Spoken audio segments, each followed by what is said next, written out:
Souvent, les autres méthodes sont présentées comme inefficaces selon les données scientifiques.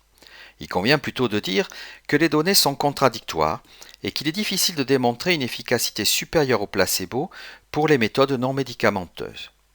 Toujours est-il que de nombreux patients ont arrêté le tabac en les utilisant et nous savons que l'effet placebo est très puissant. Il faut donc être pragmatique, d'autant plus que le patient investit ces méthodes et qu'il repère un effet anti-craving. Ces méthodes font partie des stratégies anti-craving au même titre que les aides relationnelles et pharmacologiques et sont à discuter et mettre en place avec le patient au cours de la prise en charge. Bien souvent, le patient vient consulter un professionnel dont il connaît la pratique de ces méthodes, sa réputation ne se faisant par le bouche à oreille. La décision et l'engagement du patient participent au succès attendu. S'il demande à son professionnel de santé son avis ou une adresse, celui-ci doit s'assurer de sa motivation et l'encourager dans sa démarche d'arrêt en l'orientant de préférence vers des méthodes éprouvées et facilement accessibles, les autres étant complémentaires.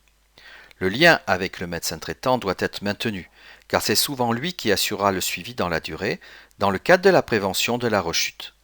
Enfin, nous savons bien que l'efficacité de la méthode dépend beaucoup de la conviction du soignant et de celle du soigné dans son efficacité.